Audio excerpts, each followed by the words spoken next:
This is a WKYT podcast.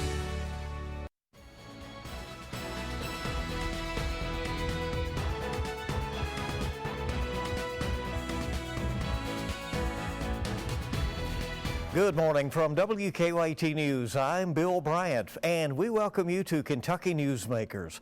Later, how will Kentucky's colleges and universities handle the fall semester on their campuses? Dr. Aaron Thompson, who heads up the board that oversees them, will be joining us in just a few minutes. But first, Kentucky is now about 5 weeks or so away from its delayed primary election. That is coming up on June 23rd, and it will be like none ever before. The COVID-19 pandemic has changed the world, and the Kentucky election is something else that will have to be different. Kentucky voters will decide how delegates are pledged to the presidential candidates and will nominate candidates for the U.S. Senate and House, as well as members of the state legislature. Secretary of State Michael Adams and Governor Andy Beshear, both early in their first terms and from opposite parties, have worked together on this one to find a way to pull off a primary. Secretary of State Adams joins us remotely from Frankfort to talk about the Kentucky primary. Mr. Secretary of State, thank you very much for being with us. Thanks, Bill. It's a pleasure. Could you, first of all, have imagined that the first election that you will be overseeing would be delayed in this way and have to be done in such an extraordinary way? No, I didn't expect this when I ran for this office last year. I don't think anyone could have predicted this.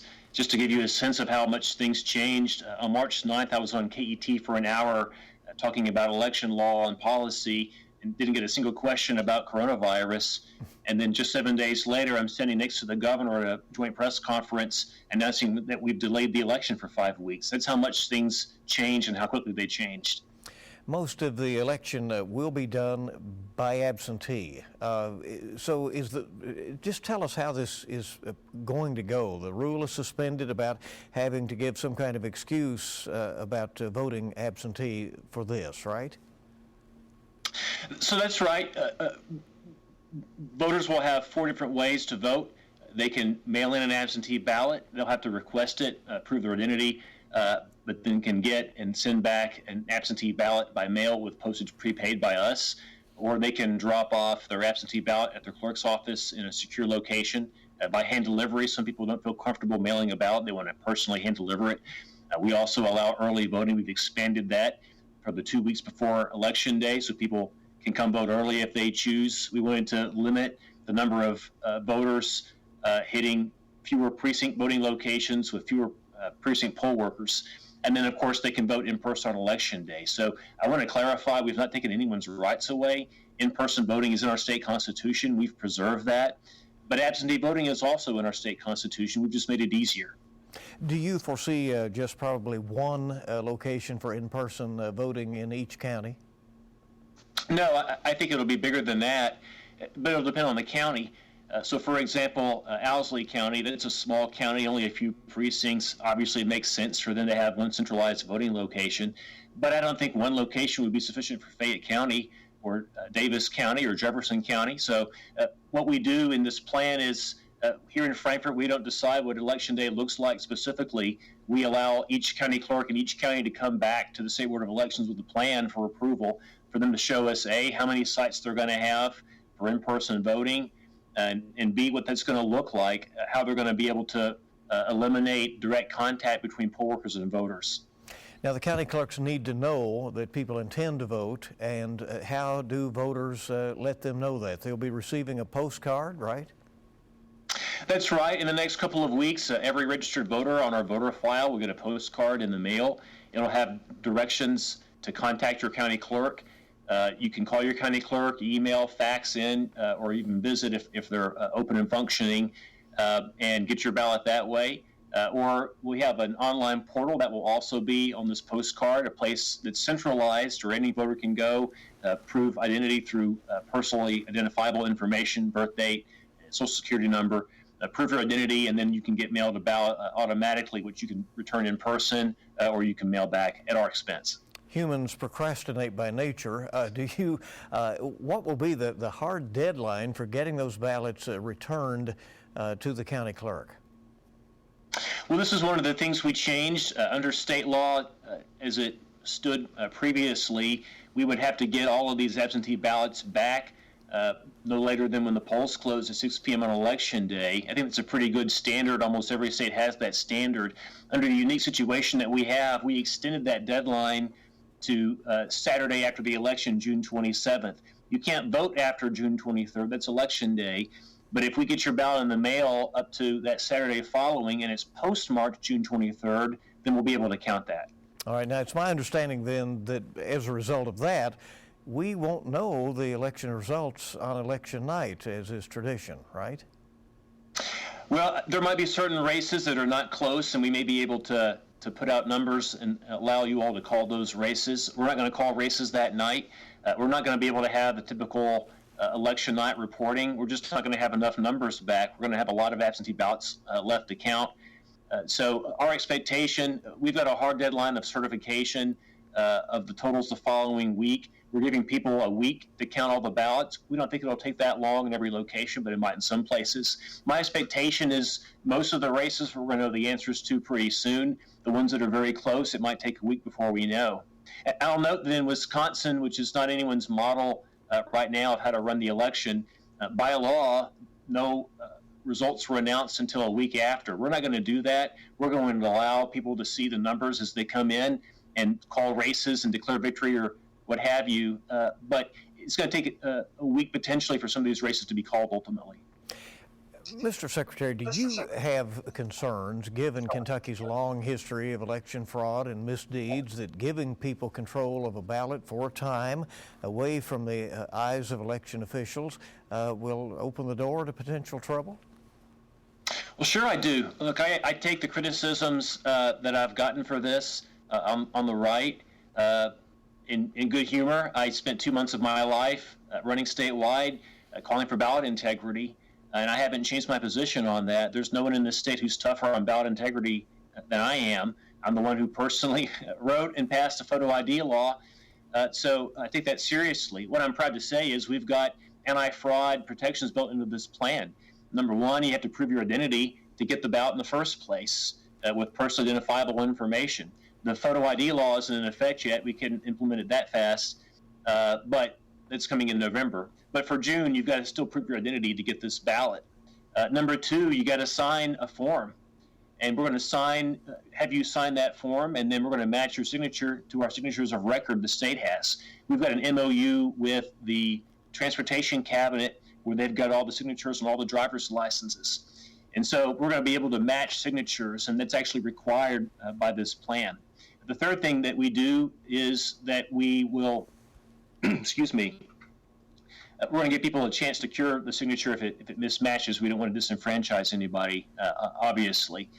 But the next thing we do is we actually clean up the voter rolls with this program by sending out the postcard and getting back unforwardable mail back from people who don't live here anymore and aren't voting anymore. That actually enables us to begin the process of getting these people off of our rolls, which is something I ran on. So we actually have a lot of ballot integrity built into this plan. I'm very proud of that. And one final thing is we actually put a barcode on every ballot envelope so we can track the ballots that are being issued, the ones that are being received, and the ones that are being delivered back to us. That way someone can't just go stuff a ballot box. As we said, it's an extraordinary primary election, and certainly the campaigns have been in a very unusual place as well, as they have tried to contact voters and make their cases and so forth. Is it appropriate for them, for those campaigns, to contact voters and instruct them on how to vote in this primary election? Well, certainly we haven't in any way limited the ability of candidates to get their message out. This is the last thing I would ever allow for. We still have the First Amendment in this country. Certainly, they need to comply with social distancing. It's not encouraged for candidates to go door to door at the moment for obvious reasons. But there's nothing in our plan that in any way limits free speech, in any way limits people from advocating for their election. The new voter ID law, as you said, will go into effect in November. Do you have any concerns, Mr. Secretary of State, about people being able to get the appropriate ID that they will need before then, given the situation with the closed offices in many of our counties? Well, I don't yet. I may in the future. Right now, it's mid-May. this law goes into effect for the November election. I don't think anyone seriously believes that you're going to have government offices be closed for 6 months. I think if the governor believed that were the case, he'd be upfront with us and tell us. I don't think he or I or anyone anticipates we're going to have government offices that issue IDs to be closed that long and for people to be unable to get the photo ID. But if that actually does happen, there is a provision in the law that I asked to be inserted and was inserted that allows people to get a pass on providing a photo ID if they have a reasonable impediment to getting a photo ID. Obviously, not being able to go to get your ID is a reasonable impediment. We would accept that. So I don't want anyone to be concerned that they're not going to be able to vote in November because of this law. If the government offices are open, they can get an ID, and if they're not, they'll be able to vote with a non-photo ID. Obviously, the governor vetoed that voter ID law, and the state legislature overrode him, and you now have that law that you championed. But then you and the governor got together and worked this out for this primary election in this extraordinary way. What does that say about cooperation between, as we said, a Republican and a Democrat, both of you very early in your first terms of office? Well, what I said at the press conference where the governor and I announced this plan is the biggest threat to our elections right now is not foreign, it's domestic. It's not Russia or China, it's us. It's people in leadership who fall victim to brinksmanship and partisanship. The biggest problem in Wisconsin wasn't that they had in-person voting or that they had voting by mail or what have you. The problem was the voters didn't know the rules of the game until the morning of the election. The same thing happened in Ohio. They had an election that was off and on and off. You had lawsuits, you had partisanship, and so we avoided that. To me, it was important to reach an agreement with the governor some month and a half in advance so we could have the rules of the game be clear, be known in advance, and most important, signed off on by Republicans and Democrats. If the governor had done this on his own, I don't think Republicans would have taken it well that the Democratic governor was redoing the rules for their own primary. And vice versa, Democrats wouldn't have trusted me to do this on my own either. So it was important to show bipartisanship in action and come up with a good solution. Obviously, this is a national emergency, a very, very unusual time in our nation and here in Kentucky. But what if people like this? What if there is a high turnout because people find it convenient that they were able to vote at home and turn these ballots in, and there is a clamor for some changes like this to be permanent? Right now, a voter either has to have an excuse to vote absentee or show up within a 12-hour window on a weekday. What if people like this? Could you favor this going forward? Well, we'll see what happens in this primary. We'll see what happens in November if we have to make changes for November. But the next time the legislature comes into session is January of 2021, and they'll have a budget to write. They'll have other priorities. Will the public opinion in favor of expanded absentee be so strong that that's a primary consideration for them in making policy? I don't know. And plus, there won't even be an election next year. So I tend to doubt that you'll have so much like of any change that we make that people will clamor for it enough at this moment to press for it to be implemented 2 years from now. But I will say I actually had a easy-to-vote bill I wrote. I wrote a hard-to-cheat bill for photo ID and an easy-to-vote bill that expanded absentee voting, made things easier in terms of turnout.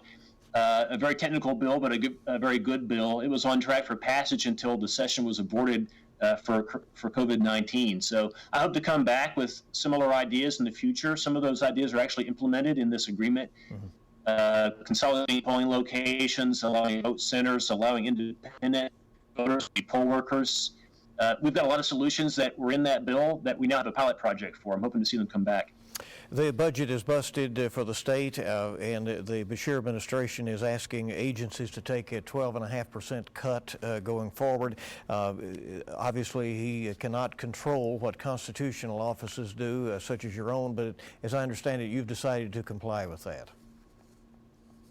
I have. I wanted to be a team player with legislative leadership and the governor's office, and a team player with all the offices, and also a fiscal conservative. We're one of the smallest government offices. I don't think any constitutional office is smaller than we are or has a smaller budget than we do. We actually lost the entirety of our budget for 2021 They took all of our general fund appropriation out of the budget. We're just living off our savings essentially and the fees that we generate through our services. But that's okay. Look, we've got a crisis. We're worried about having enough revenue for schools and so forth. So we were happy to take one for the team. Secretary of State Michael Adams, thank you for being with us. We appreciate it very much. Thanks so much. Anytime. Thanks, and Bill. Stay with us now on Kentucky Newsmakers. We'll be back with Dr. Aaron Thompson, who oversees Kentucky's public universities and colleges, in just a moment. Welcome back to Kentucky Newsmakers. Kentucky colleges and universities were hit hard by the coronavirus pandemic, and they had to move quickly. Now they're planning the way forward, and most want students back on campus in the fall. The economic turmoil that hit so hard likely ripped away the hope that higher ed would finally see a reversal in state cuts that started back in the Great Recession in 2008. Now college leaders are trying to figure out spacing and other issues while moving ahead. And by the way, this all came as the Council on Postsecondary Education released a study showing that engineering jobs will increase and will outpace the national average. That will drive the need for more college degrees. Joining us today, Dr. Aaron Thompson, who is president of the board that oversees higher education here in Kentucky. He has his own inspiring story of how college lifted him up from Appalachian poverty to become a college professor and researcher and nationally recognized speaker on education and diversity. Dr. Thompson, thank you very much for being with us as always. Thank you, Bill. Good to see you, even though virtually. There you go, and we appreciate you. How successful were Kentucky's colleges and universities in just turning on a dime and moving exclusively to online instruction? You know, Bill, I've been through a lot of things in my life, and I've seen a lot of ups and downs. I've never seen a set of institutions move as fast and as well as they did back in the first week of March, when we knew things were coming and we knew that we had to make sure we keep our students safe and make sure that we had to keep them on track to get that certificate or degree that we promised them that we would do. And they turned fast. They pushed into action a lot of what we would hope that they would have done, and making sure their faculty got skilled up to keep providing those classes online. Very well. Do you foresee a more hybrid approach as the new school year is coming into view, where there may be both online and in-person components to courses? Oh, absolutely. We are going to do online classes all summer long, so we have never closed. I tell people this. We've done what we need to do to stay open, even though we've done it a little bit different than we had before. All online throughout this semester, and this summer will be all online. But this fall, we plan on starting face-to-face. But I tell people face-to-face will not look as if it did before. So I can imagine we'll still do more online. We will do face-to-face, hopefully, unless something dramatically changes us from moving in that direction. But we'll have a lot more hybrid approach. We will, in many cases, maybe teaching 10 or 15 people in a classroom, properly spaced, and then zooming out to populations, in some cases on our campus, and in some cases off our campus. So much more of a hybrid approach. Maybe even a rotation basis for students in classroom, that sort of thing? Oh, absolutely. And yes. So the classic way we've been doing schedules will no longer be that for sure. And what we know is that, and I appreciate you bringing up how quickly we moved, and we're probably going to have to move quickly this fall too. So we're going to see what works. The idea is we're going to keep our students safe. We're going to make sure that we do what we can to do the things that fall under the CDC, Healthy Kentucky, White House guidelines to do that. But we are also very focused on making sure they are heavily deep in an academic endeavor that's rigorous, and also in the social support and student support that they need, even though more of that will probably be online. Dr. Thompson, there are two things we hear, and that is that students are eager to return to campuses and that their parents are worried about them potentially returning to campus. Would you agree that those mixed emotions are out there? Absolutely mixed emotions. I got 2 children in college, and I know they're ready to get back in the mix. At the same time, parents and all of us, we care about exposing our kids to anything that they shouldn't be exposed to, no matter what. In this case, COVID-19. So we are worried. That's why we in higher education, and I know the governor's office and all those that are involved with making sure that we do it right, are trying to exactly do it right. And so I meet with the presidents every week together. I'll meet with them this afternoon, and we talk all the time to make sure that we have in place a solid plan to let parents know that we're going to do everything that's humanly possible to make sure that their students stay safe while they learn. This all came along at a time when finally higher education was going to see an end to the cuts that have been so pervasive and have gone on for a dozen years in Kentucky. Well, most states had restored their funding to public colleges and universities after the recession that struck in 2008. Kentucky kept cutting, but it looked like we were about at the end of that. Are you concerned now that the coronavirus situation means that that will continue as far as those cuts and lack of public funding? Yes, I'm very concerned. All of us are. And Bill, I will point out that, we had these 10, 11 straight cuts, and we were one of two states that hadn't reinvested in higher ed at the levels that needed to be reinvested. And we were coming out of that. We had the legislature and the governor's office had a plan to make sure that we did. And this has created a whole nother scenario for us with the lack of revenue that will be coming to our state coffers, which means there's a good chance we'll be cut again. And this is very problematic for a system that already been, decimated, with lack of funding. But I will point out, too, that we also kept increasing those outputs that we needed to do to make sure that Kentucky had a viable, very educated workforce that they need to move the economy along.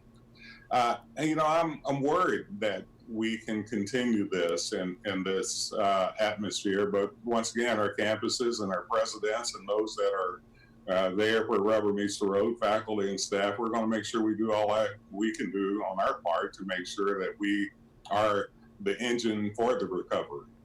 There's a brand new CPE study out this week that says Kentucky will need more engineering graduates over the next decade, and it says Kentucky graduates who then, in all likelihood, earn pretty good money are likely to stay close to home. Given that, that would sound like we need to keep going with our universities, certainly. Well, for sure. And let me just give you some examples. I mean, unemployment's gone up like crazy, and you saw this in the recession. The people that didn't lose their jobs or the people that were quickly reemployed were those that were college educated with a certificate or some baccalaureate degree or higher. And we're seeing the same thing now. I mean, the indications are those that are getting laid off are those that are not skilled to do the labor that can't be replaced by some mechanism. So the argument here is that we're going to have a very strong technologically based workforce to get us in an economy that will not only create the recovery, but create a consistency, an engine that builds Kentucky to what Kentucky needs to be built to, a powerhouse. This engineering study showed that there were some opportunities there. So we're going to have to feed not only those processes to get us more engineers, but we're going to have to feed those processes to get us more people with a college certificate or degree. So if we don't think about this, what we've done is we're taking away the gas to this engine that's going to actually help us to recover. Dr. Aaron Thompson, the president of the Council on Postsecondary Education, thanks for being with us. We appreciate it. And we hope you'll stay with us now. We'll be back on Kentucky Newsmakers. Welcome back to Kentucky Newsmakers. The country is slowly beating back the coronavirus. Most states are starting to reopen, but another threat is looming. Our national political analyst takes a closer look. Hello, I'm Greta Van Susteren, and here is your full court fast break. The U.S. is months into the coronavirus pandemic, and now another mysterious illness, this one impacting children. It's called pediatric multi-system inflammatory syndrome. New York State's health department says it looks like most children with the disease have also tested positive for coronavirus or have COVID-19 antibodies. I asked infectious disease pediatric specialist Dr. Sean O'Leary about the ties between the two illnesses. So it looks like these cases are appearing about a month after a community or a state gets hit hard with COVID-19. So that suggests some kind of an immune trigger, some kind of the body's responding to an infection with COVID-19. It is a rare syndrome, so it's affecting roughly around 100 kids right now. We're still trying to sort that out. But it causes fever in pretty much all cases. The kids tend to be pretty sick. It's kids anywhere from about age 5 up through teenage years, some younger kids as well. A few children have died from this syndrome, but most children have survived. It is a very serious illness. So the children do get, they can get inflammation in their intestines, inflammation in their heart, inflammation elsewhere. Dr. O'Leary emphasizes that while we are hearing a lot about this syndrome, it is rare. Want more Full Court Press? Check out our new weekday show, Full Court Press Now. And as always, tune in Sunday. We bring politics home, covering the national stories that impact you. And you can catch Full Court Press with Greta Van Susteren this morning at 11:30 on WKYT. Thank you so much for joining us for this edition of Kentucky Newsmakers. I'll see you this week on WKYT News, and you make it a good week ahead.